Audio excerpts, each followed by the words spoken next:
BYL Nation, we are here for a playoff preview podcast. I am league commissioner and founder of BYL Hoops, Taylor Pettiford.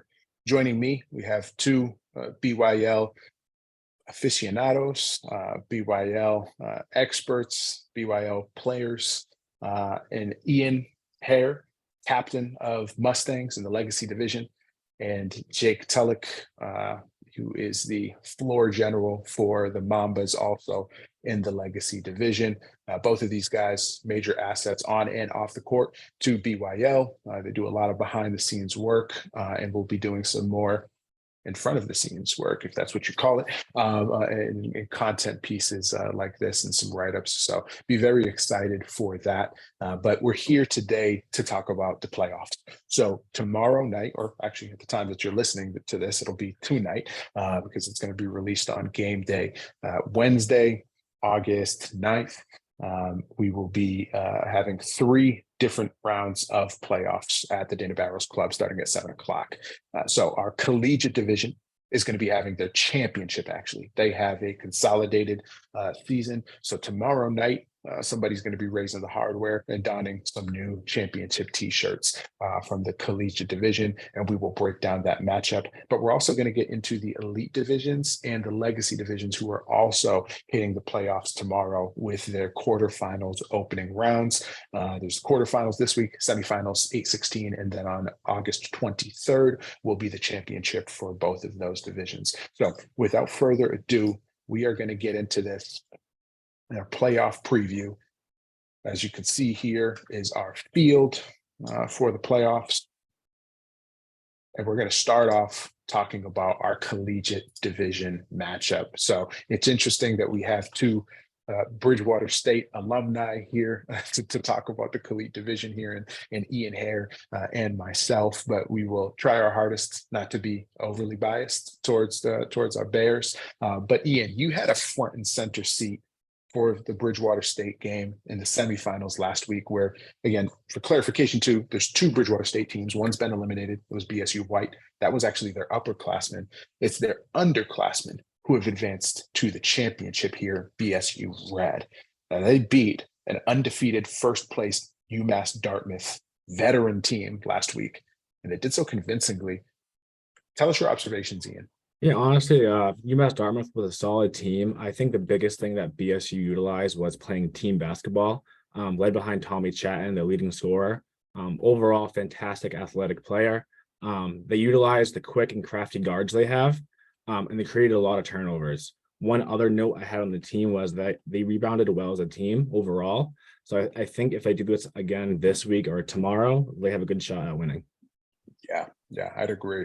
They're really spearheaded by, you might not necessarily see him leading in most categories in the box score, but they're led by Dante Kakuba as their floor general point guard. I think he had, was it 8 steals last week that he had? I mean, he just absolutely wreaks havoc on opposing defenses and offenses, both sides of the ball. He's blazing fast.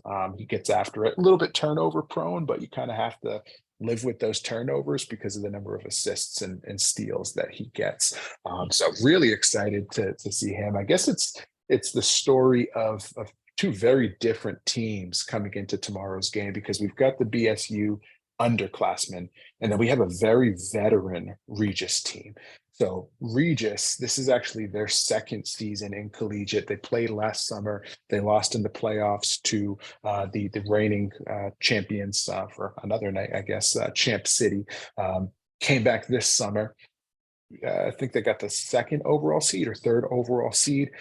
They avenged last season's loss. They beat Champ City, and they do so behind a trio of upperclassmen, namely Russell Rao, who is definitely going to be an MVP finalist. You have to imagine he's going to be all league with the number of times that he's been a player of the week. But behind him as well, you've got a really heady and feisty point guard in Cameron Wilkins. Doesn't make a whole lot of mistakes, defends really well, and is an efficient scorer. You've got Zach Latifi, who's one of the better shooters, if not the best shooter in the Collegiate division. And then you've got a number of solid role players around around them as well. But again, a veteran bunch, a lot of juniors, a lot of seniors, even some graduate players over there. So have you had much insight or chance to check out Regis, Ian? Yeah, so actually, funny story. We played the Regis team last Sunday in another basketball league, and Russell Rao must have had 45 points on us. He's a lefty, pure scorer, can shoot. Honestly, the whole team shoots really well from three, so it's a hard team to beat. Can't play zone against them. Really got to keen down the defense. They take care of the basketball very well too. There's nobody on that team averaging more than 1.8 turnovers. Yeah, definitely indicative of a veteran team there. You can tell it when you see them get out there, the way that they move the ball and the way that they take care of it. So if we, Ian, I'll ask you first, since you've played against Regis and you watched Bridgewater State, did their stats actually last week. Who you got for tomorrow's matchup? I think if BSU can slow down Russell, I think they're too good overall of a team to beat. Yeah, incredible athletes on that side of the ball. I'm going to play devil's advocate. I think that the veterans here, they're poised. They've had so many close games. BSU, while it's impressive what they've been doing, I think they beat in the elite collegiate challenge. They beat a team by like 30 points. They washed UMass Dartmouth last week. It was a 20-point lead most of the game. I just question, and I mean, they did beat the upperclassmen in a close matchup, but it feels like Regis has been in close game after close game. And I don't see tomorrow being a blowout, but coming down to another close game. And then I think you got the best player in that game in Russell Rao. I'm going to give them the slight edge, but it should be a great matchup, and really looking forward to it. All right, so that wraps up the collegiate division. Next, we're going to come out here to the elite division playoffs. Here's our bracket for those who are watching this on YouTube. If you're just listening here, I will break it down for you. The 1 seed thus far is Ubuntu, and you guys can keep me honest. I don't have the standings in front of me, but if one of you guys do, I believe Ubuntu is 6-1 on the season.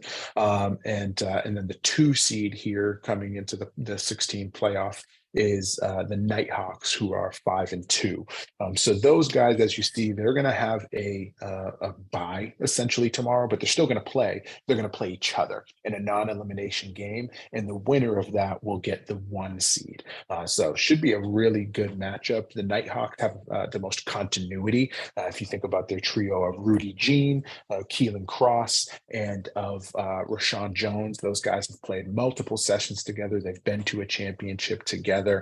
They've got another guy in Mook, drawing a blank on his last name right now, Michael Downing, and he's another just sort of veteran player. And they do have some youngsters on the team, but they've been gelling of late.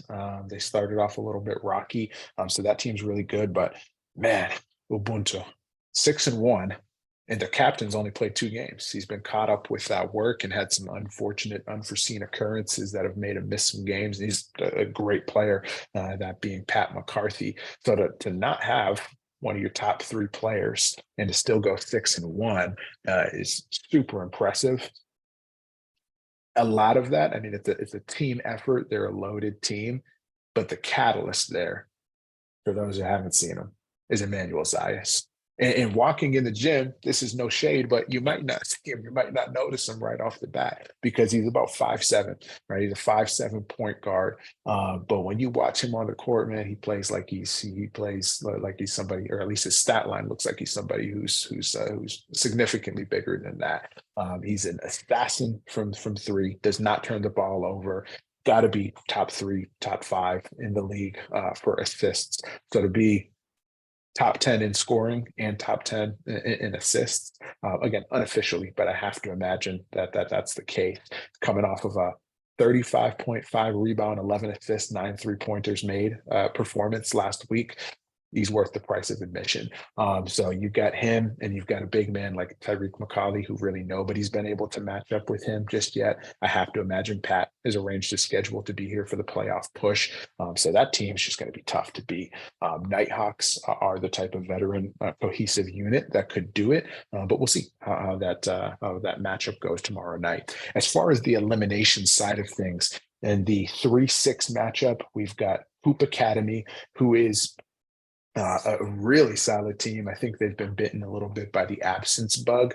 They've dropped some games when key players weren't around or available to make them. So they've got Arinze Obiora, who pound for pound might be the best player in Elite this summer. They've got, of course, the captain, Josh Bonney, but then they've got some guys who weren't super well known coming into the season that have been playing real well, namely Orlando Thompson. Incredible athlete.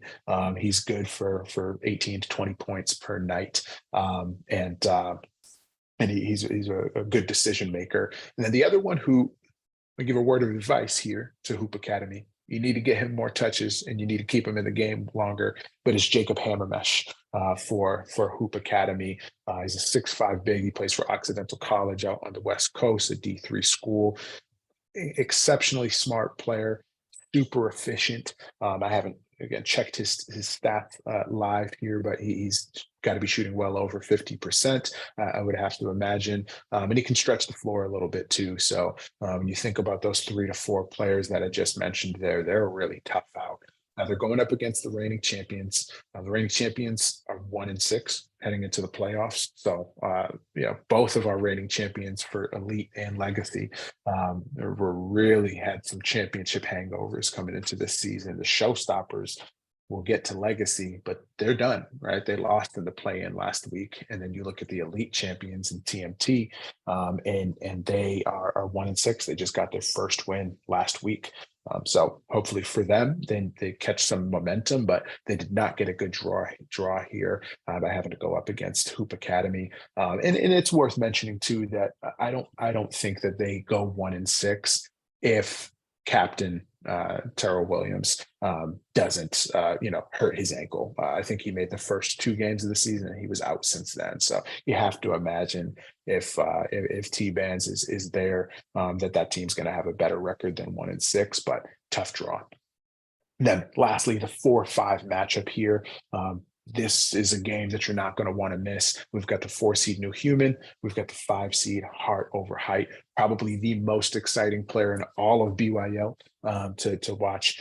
Dante Rivera going up for Heart Over Height, and he's going to play against the point guard from New Human as long as he's healthy. Keyshawn Jacobs who's another great scorer. But of course, you've got Michael Suarez, captain of New Human, and he'll be going up against on the Heart Over Height side of things. He'll be banging in the post with Rob Watts, who's a mid-season pickup, waiver wire pickup for Heart Over Height, and has been playing really well for them. So that's an overview here of the playoff bracket. Any thoughts from you guys or questions about the Elite Division? I know you don't cover this side of things as closely. Yeah, I have a quick question actually. Who are 2 or 3 players from this Elite playoffs that are must watch in your opinion?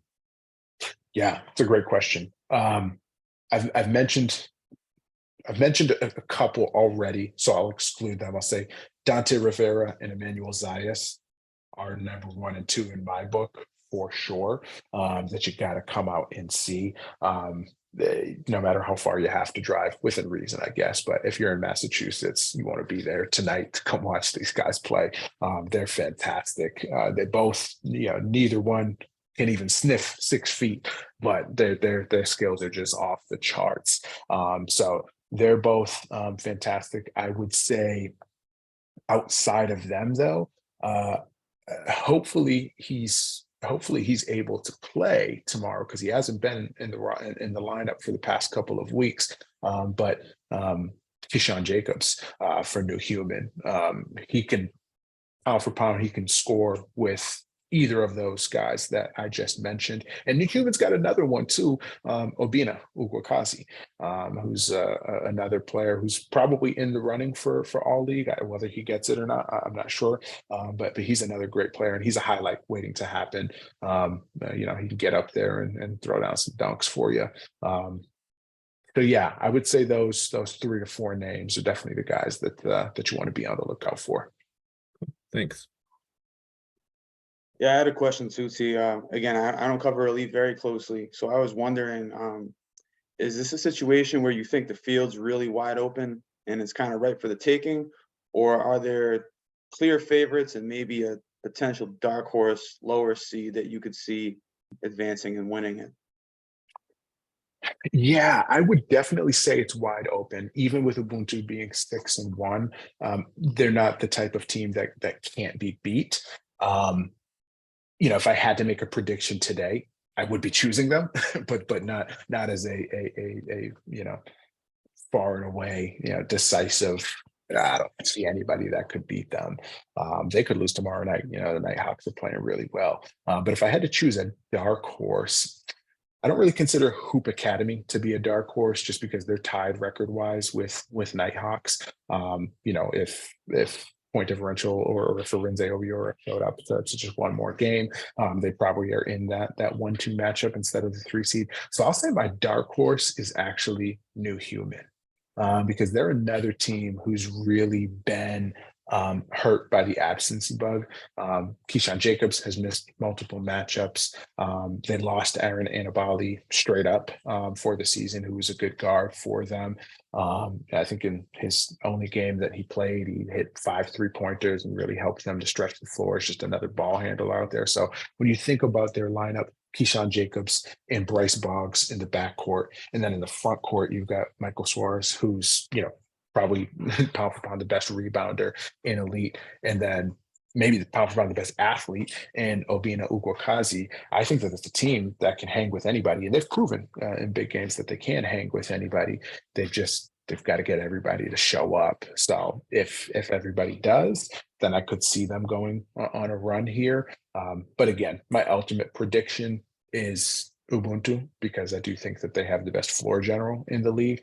And I think that they're the team that has most bought in, other than maybe Nighthawks. It's those two. But I think Ubuntu's offensive cohesion is the best. A lot of unselfish guys, a lot of guys willing to make that extra pass. But I'm excited for these Elite playoffs. I mean, the Elite division only has 6 teams, but most games on a week in and week out basis are decided in the final minutes of regulation, if not overtime. So you can expect the same for tomorrow and throughout the rest of the playoffs here.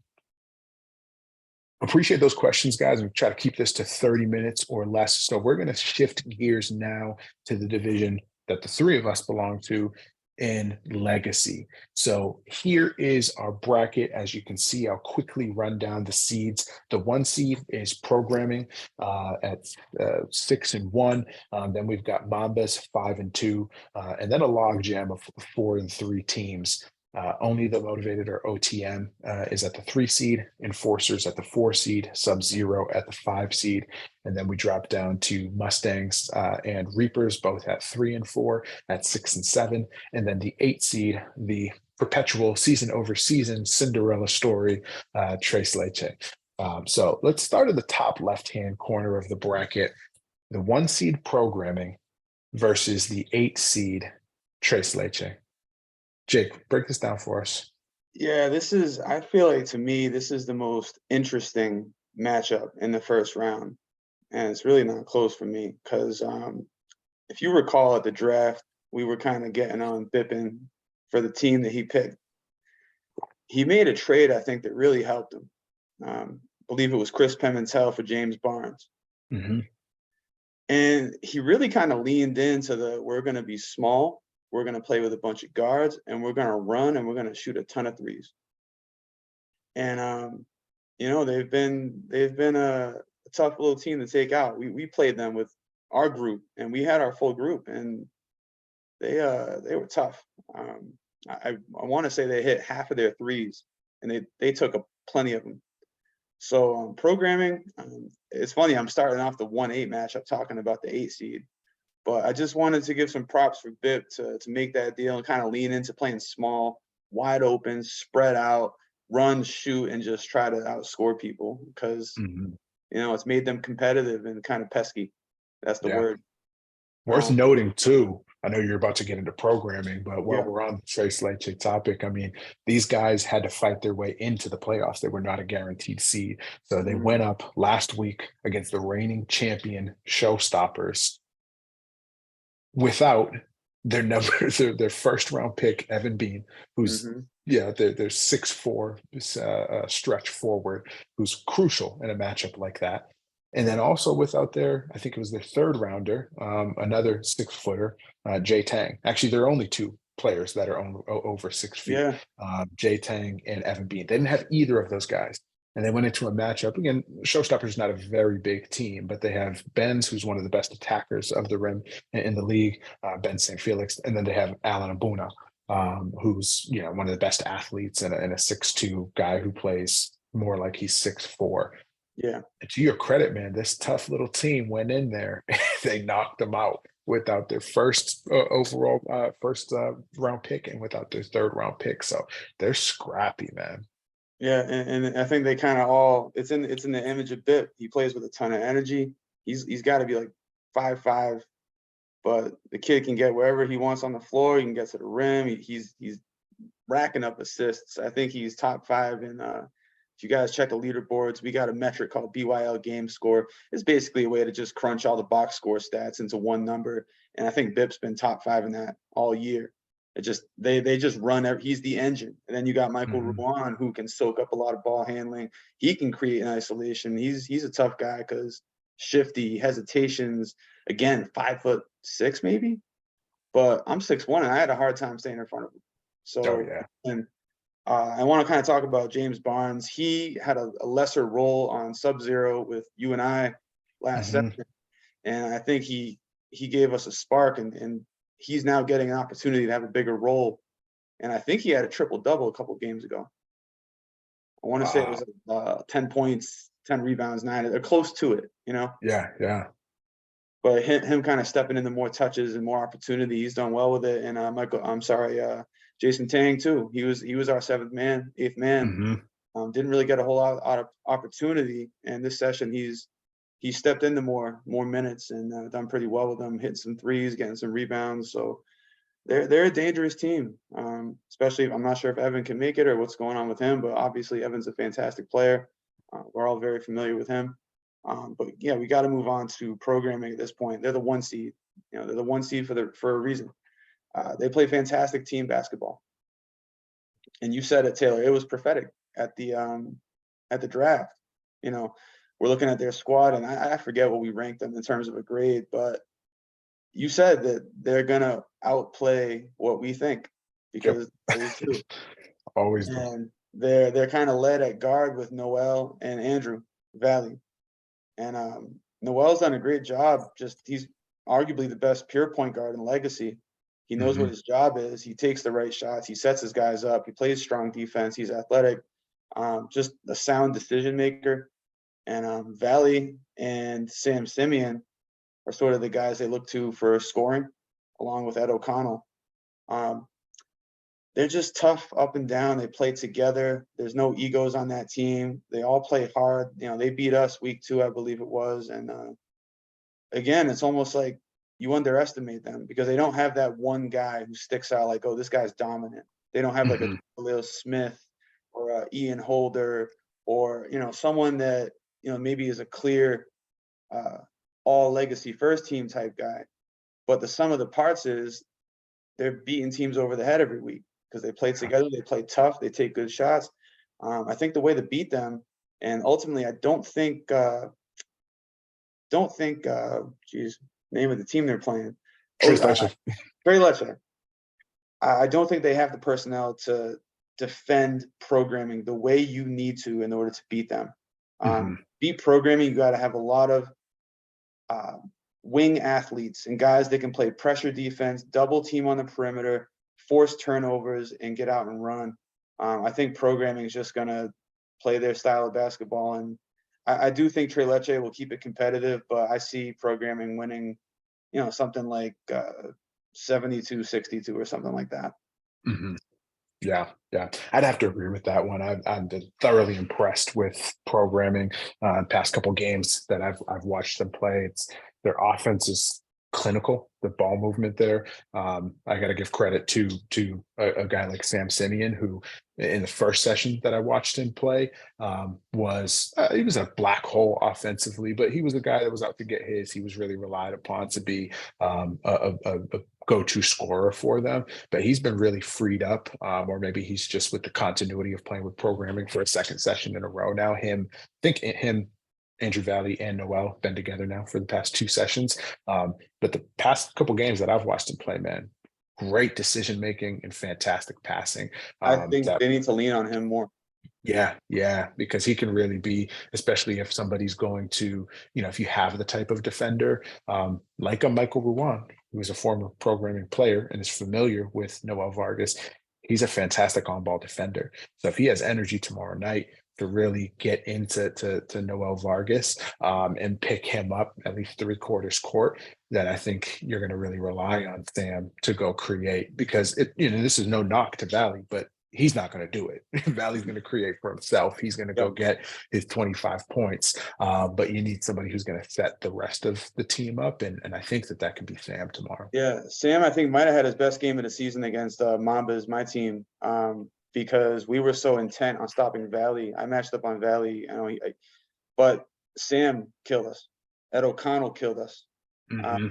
Vargas, Noel hit a few threes. I do think the key to programming success is to kind of spread the wealth. Sometimes Valley tries to do too much and forces the issue. And I think that programming is vulnerable. When you extend a lot of defensive pressure past the 3-point line, sometimes if programming is not spacing the floor well, it's because they're not using the baseline and corners enough. And they have too many guys coming to the ball out past the 3-point line. The one game I watched them lose, they were getting turning the ball over out past the 3-point line too much because of the spacing. Yeah. When you think of spacing, usually you think, oh, the lane's clogged. Their spacing issues are when too many guys are out past the 3-point line at the same time. And it was one game I watched that happen a lot. So I haven't watched all their games. It was basically the game we played them and the game I watched. But if they don't utilize that corner of the baseline area with Ed O'Connell and Sam Simeon, then that could be a way to really get them off balance. Yeah. Good observations and insights there. The last thing I'll say before we move over to the 2-7 matchup, unsung hero and potentially X factor in this playoff run for programming, guy that we haven't mentioned yet, Harrison DeChellis. Might be the best athlete in Legacy, and is sort of their de facto, guard the other team's best player. So he's a workhorse. I saw possession in one of their games the past few weeks where he had, I want to say in one possession, he had 4 or 5 offensive rebounds against the team with significantly bigger players than him. So you add him into the mix, one of those just consummate role players, and not as a knock to him, role player meaning that he's a guy who knows what he does very well. He rebounds very well because he's a pogo stick, and he defends very well. And he gets a lot of opportunities in the fast break and on the offensive glass to clean things up with how many shots this team gets up. So he's one of those other guys that, you probably don't prepare for going into the game, but then you're kicking yourself that you didn't when he goes off and, has 8 to 10 rebounds, 10 points, 5 steals, and just completely mucks things up for your offense. So we'll keep things moving for time's sake. But I think it's Ian, we didn't hear from you, but consensus here, you taking programming in that matchup. No Cinderella story. If Evan's there tomorrow, I think there's an upset. I think Biff can go for 30 points whenever he wants. If they play as a team, I think they can beat him. Well, I think some extra motivation there will be revenge. If you recall, should have looked this up beforehand. It was either fall of last year, fall, summer, spring, somewhere last year. This was actually a championship matchup. Was programming versus Tres Leche. Tres Leche once again went on a Cinderella run as the 8 seed, got all the way to the championship. Biff hit an amazing 4-point play that should have iced it. And then programming came up with a big offensive rebound and finished to close things out. It was an instant classic. So this is what most people might not remember, but this is a championship rematch from sessions past. So excited to see that game. We got 2 votes for programming, one for Trace Leite, the upset pick from Ian. And Ian, we'll stick with you as we move over to the other side of the bracket here. The 2-7 matchup. We've got the 2 seed Mambas, which is actually Jake's here team, and they're going up against Reapers, the 7 seed. Give us your breakdown. So this is actually my game of the week. Both teams have a front runner, in my opinion, for MVP, and that's in Reapers Jaquil Smith and Mamba's Ian Holder. Ian Holder just had like 45 points and 20 rebounds or something like that. He is a force to be reckoned with. One other thing about Mambas is that they play a really good half-court offense, led by Jake and Darius. I think if they can slow the tempo down and play team basketball, they have a really good shot at winning. Whereas Reapers are a really fast and athletic team. They have G. Khalil, Kevin Merville, Fred Davis, a lot of height on that team.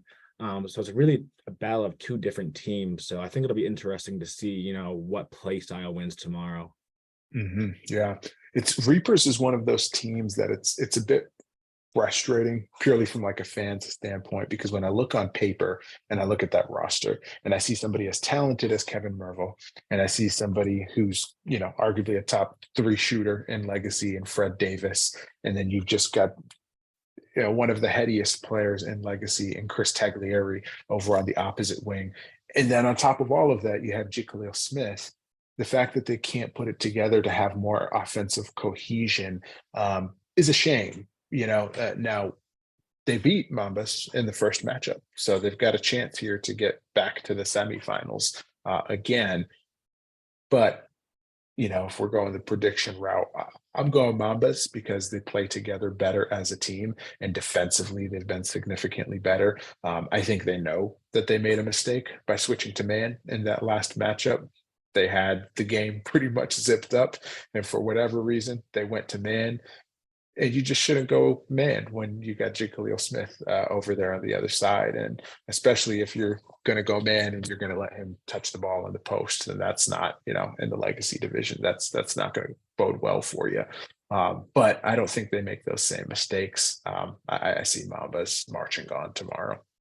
Yeah, me too. I think their half-court offense is just going to frustrate the heck out of the Reapers team. They want to run and gun and go as fast as they can. I think that slow offense is going to disturb them a little bit. Yeah, for sure. We're not going to ask for your prediction, Jake, because we know you would predict yourself and Team Mambas. But any other final points that you wanted to bring out about this 2-7 matchup here?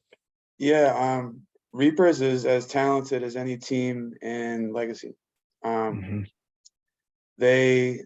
If they had more offensive cohesion in the half court, they'd be a higher seed. So you were pretty correct as far as going man against them for most teams is not optimal. So I don't think you'll see that today. Yep. Yeah. I gave my shot to Jake Khalil. I thought I was 27 again. I could do it for about 5 minutes, and then it was no, not anymore. Nope. Yeah, he hung 30 on me as well. So no shame there. He's a fantastic player. But we do look forward to seeing that matchup. And again, those are definitely the 2 front runners here for I don't know why Siri is trying to pick up my voice here. Don't worry about it, Siri. We're good. I'm sorry. I don't know how to get Siri rid of here. Get out of here, Siri. There we go. Okay, so let's go down then to the 3-6 matchup here, which is OTM versus Ian's team, Mustangs. Now, these 2 teams played each other, I want to say it was week 5 of the regular season, and it was an overtime matchup. Correct me if I'm wrong, Ian. Yep. Yeah. Went OT, and it was decided, by a possession or 2, back and forth type game.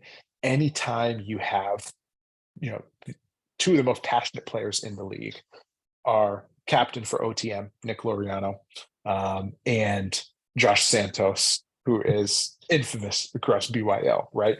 Maybe the guy, I think he might even have me beat as far as the guy who loves BYL most. So anytime you have those two face off, you just get your popcorn ready, right? They're going to be jawing, they're going to be going back and forth. It's going to be a high intensity matchup. Now, I expect the same thing tomorrow. I expect a grinder. I think that it's going to go down to the final minutes of the game. And I'll give an overview for our listeners here of these two squads. So OTM 4-3. They're tied record-wise for the 3 seed with the 4 and 5 seeds, but beat both of those squads. They beat very good teams. Now they have dropped to programming, but thankfully for them, they're not playing programming tomorrow. So they are led in the backcourt by the trio of the aforementioned captain Nick Loriano. They've also got defensive specialist and improved offensive player Jaden Few, and they've got Jordan Dauphin as well in that backcourt as sort of a wing stretch 4, I guess, on this team. You've got Chuck Orisakwe, and then they've got a pair of bigs in Kenny Seitz and in Michael Holland, first-time player here for OTM. And then on top of all of that, maybe the most improved player of the season award, if we had one, would go to Malik O'Neal, who's just been playing fantastic minutes off the bench for them.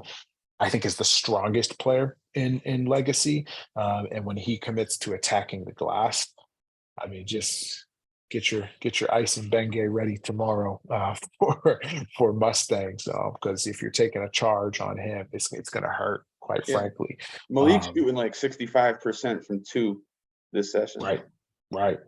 So when he commits to that side of the offense, instead of settling for threes, he makes it really, really tough on opponents.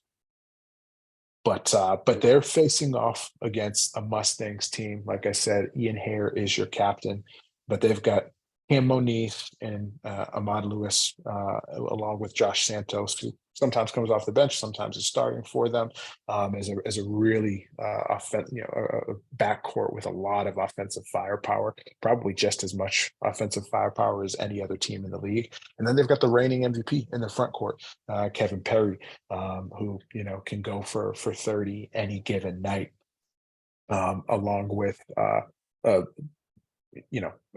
if Malik O'Neal isn't the strongest player in Legacy, then one of the first 2 other names that comes up is Andrew Chula, 6'3", 6'4", big man for them in the paint. So 2 teams that are just loaded and ripe with talent, have faced each other before. I have a really tough time picking this game, if I'm being entirely honest, because we've seen both of these teams have up and down performances all season long. I guess to get myself off the hot seat and give myself more of a chance to think through this. Jake, put you on the spot here. Who are you taking in this game? I'm probably having just as tough of a time as you are. I like Mustang's roster better on paper, but I could write a book about the problems Mustangs has had this session getting the most out of this group. Yeah. Really quickly, a couple observations on OTM before I move to Mustangs, because I promise you I'll talk about them longer. I've seen them more. But Kenny's had a fantastic session for OTM. Shooting the basketball, Kenny is 58% from the field, 44% from 3, as a 6'3", 200 and fill in the blank pounds center. As a stretch pick and pop big, that's critical for them. When their offense is working well, the guards need to get to the rim. The guards can't get to the rim unless your big can step out and he's actually a threat. And Kenny's done a great job rebounding and being that presence for that guard-heavy team. One thing that interests me is that Jordan Dauphin, tremendously talented player, by the way. Guy just get up and dunk it with ease, can create his own shot. Having an uncharacteristically tough time shooting the basketball this session. Down below 30% from the field. So if OTM wants to win, I think you really got to find a way to get more out of Jordan, get him in some good situations, and just play together. OTM is very talented. Nick's a tremendous combo guard. He runs Mhm. for them, but he's a scoring-minded guy, plays with a lot of intensity and energy. Talented team. Chuck is a guy who can ISO score with anybody in the league. It's another situation where you got to get everybody on the same page and working as a unit to get the most out of the group. And that brings me to Mustangs. I love the roster. I love the Cam as a second-round pick. Kevin's the returning MVP. But I think the trouble I've seen with Mustangs is their most talented offensive group is probably not their best 5 for winning. Getting Q, Ahmad Lewis, Jake, Josh, Kevin, Cam, all on the same page. I think their offense devolves into taking turns sometimes. I think the Mhm. spacing is super inconsistent. You're not always getting Kevin Perry in the best situations to succeed. And I think the person on that team who's best equipped to try to do that is probably Josh. Cam does a great job, like in terms of bringing the ball up, making the first pass, not turning it over. But I do think Josh, in terms of seeing the floor and anticipating as a passer, is their most gifted passer. Number one, is the team going to accept him stepping into more of that role? Number two, is he going to keep his head on straight Mm. and inspire guys to want to follow? Because as a point guard, that's what you have to do. You can't be volatile. You've got to be steady. So I like Mustangs. I'll pick Mustangs, but they've got some stuff to figure out. Figure it out quick because it's win or go home. Yeah, for sure. I'd have to agree there. I think ultimately better decision makers on Mustangs and better shooting. I don't know if the stats back that up over the course of this season, but I do think that there's better shooting around the floor with Jake, Cam, Josh, Kevin. So going into a game where you're going to need smart decisions to be made and you're going to need big shots to be made, I'll probably have to pick Mustangs there as well. But sorry, Ian, that's some big motivation for a team that brands themselves as only the motivated. So I don't know how that bodes for you guys going into tonight's matchup. Yeah, OTM's going to be a tough matchup for sure. Nick Loriano is one of the best point guards, in my opinion, in the league. Can score whenever he wants. Malik O'Neal can get to the bucket whenever he wants. Kenny opens the floor fantastically. I think it's going to be a tough matchup, and I think it's going to be a good game. Yeah, yeah, can't wait for that one. Pretty much all of these games here, I'm not trying to, I mean, we don't charge admission at the club, so I'm not trying to drive up sales to line my pockets. I mean, these games are all really exciting. I mean, I anticipate, at least 3 of the 4 to be really close matchups here. So arrange your calendar accordingly. You don't want to miss this. But our last matchup here for tonight's quarterfinals, Enforcers as the 4 seed versus Sub-Zero as the 5 seed. I will take a step back here and let you guys take this matchup away as I'm involved in it. But break down for us this 4v5 matchup. Sure, Ian, why don't you start off? Because I'm going to go off on this one. I'm going to let you get Sure. the runway first. Yeah, so to be completely honest, I don't know too much about Enforcers. I know they're led by Captain Nick Bertrand. The other Malik, I forgot his last name. Malik Ibrahim, and then MJ Baptiste. Yep. He's a solid college player, really good. 20 points a game plus. But Sub-Zero, on the other hand, they have, I would say, all 8 of their players can shoot threes really, really, really well. We faced them last week, and they shot 50% from 3 and blew us out of the water. So I think the biggest thing for them tomorrow is going to be taking the correct shots and getting back on defense. Yeah, this matchup's really interesting. I'll make some remarks on Enforcers really quick. We just saw them last week, and I'm going to try not to victory lap too much, but we had 5 guys. We played them. We had 5 guys. Our first round pick, not there. Our third round pick, Angel, not there. Brendan, very key player for us, a guy that gives me and Darius rest, not there. We had 5 guys, and they had their full squad, and we beat them. That's inexcusable. They're too talented for that. They're more talented by far than the group that we put on the floor against them this past week, and they managed to lose. And I think that's why they're going to lose to Sub-Zero.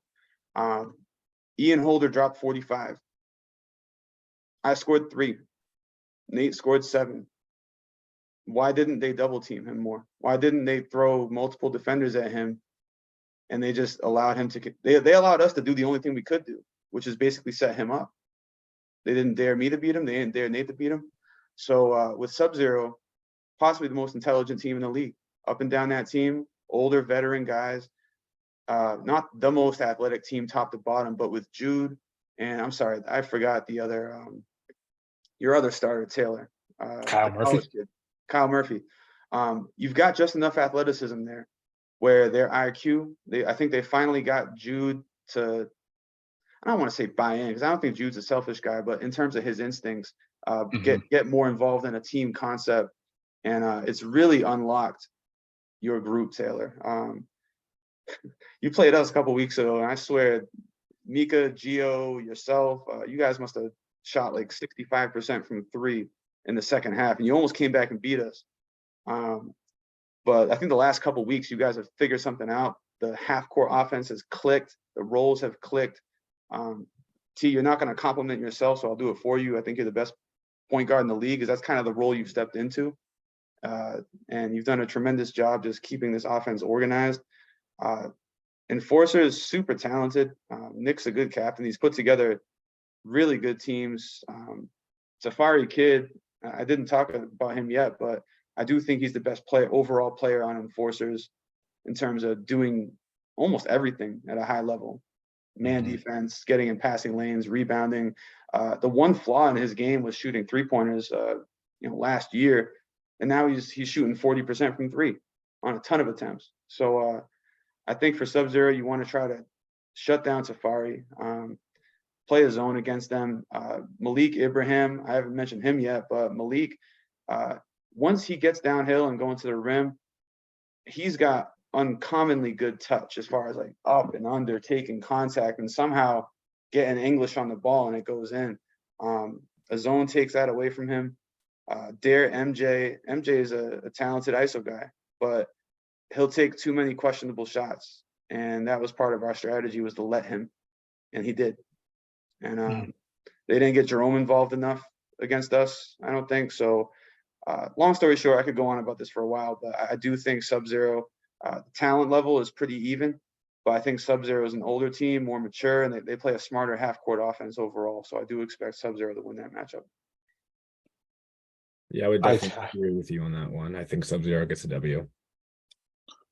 Yeah, I clearly won't make a prediction here, but I will just point out Sub-Zero is 0-4 all time against Enforcers. So that's a team. Enforcers just have their number for whatever reason. At a point in the early season matchup, Sub-Zero was down 30 points to these guys. So they are a tough matchup for them with the athletes that they have, and Safari Kid and Malik Ibrahim and MJ Baptiste. So, if those boys get out and run, they can make it a long night for Sub-Zero. That'll be the key, is to force turnovers against you guys and maybe try to pressure Gio, Mika, Micah. Like, can they attack your secondary guys as ball handlers and force turnovers and get out and run? That would be their key to winning. Right. Agreed. Well, taking our respective teams out of the equation, right? Because we all think that we're going to win and continue to win and get the trophy at the end of the day. But if we take ourselves out of the equation here, you have to pick one team who's going to hoist the championship trophy at the end of this playoff run. Who are you picking? We'll start with you, Ian. That's a really tough question. There's a lot of good teams in the Legacy division. I'm calling it right now. The finals, if the Mustangs aren't in it, is going to be Mambas versus Trace Light Jace. And I think Mambas can get it done if they play basketball the way they want to. The defense wins championships from top to bottom. The defense is great. Ian Holder's 30+ points a game. Jake, yourself, you're a great point guard, great leader out there, great veteran. Tough team to beat. Love it. So Mambas with their first championship over Trace Leche for Ian Haire. Jake, what's your prediction here if Mambas are out of the equation? Yeah, I'm going to say Sub-Zero. You guys have gotten hot at the right time. You've got the right mix of smart guys that understand, who are willing to buy into playing as a team. You've got just enough athletic juice. Chris Pimentel was a good addition. I didn't really mention that before, but just the experience, the teamwork, the outside shooting, and then you've got Jude and Kyle get to the rim. You can score in isolation. You guys are tough. I expect to see you all in the championship, and I will. If we are not involved, I'll pick you guys as the winner. All right. So Tulloch's going to go with Sub-Zero here. My turn, taking Sub-Zero out of the equation.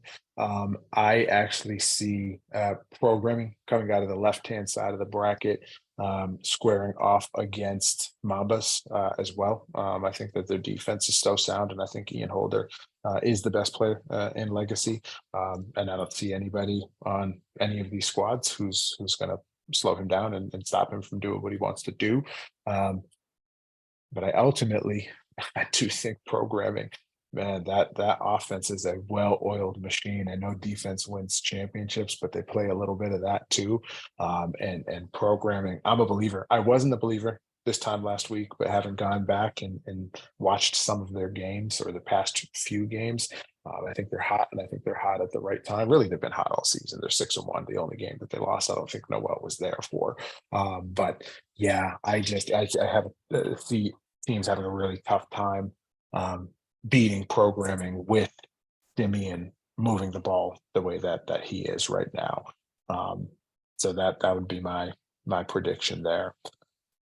That wraps things up for us here. We definitely didn't stick to 30 minutes, but there's a lot to cover here. We're excited for tonight's games. We hope as many of you as possible do pop out. Reminder, our Collegiate Championship is going to be on the main court, court 3 at 8 o'clock. And then our Elite Division and Legacy games will be sprinkled across the remaining courts from 7 o'clock right up until 9 o'clock is the late tip-off for the final 2 games of the night. So come out and support. I would say it's worth the price of admission, but there is no price for admission. So it's just free basketball, which makes it even better. And we're going to sign off for now, but we appreciate you guys listening. Hopefully we gave some teams some bulletin board material, and we see really good competitive games. I'm sure I tonight. did. Right. I was going to say, Jake, you should have stopped the enforcers, man. You're giving them too much bulletin board material, man. We got to play them tonight. But yeah, thank you guys for joining and for listening, and we'll catch you tonight.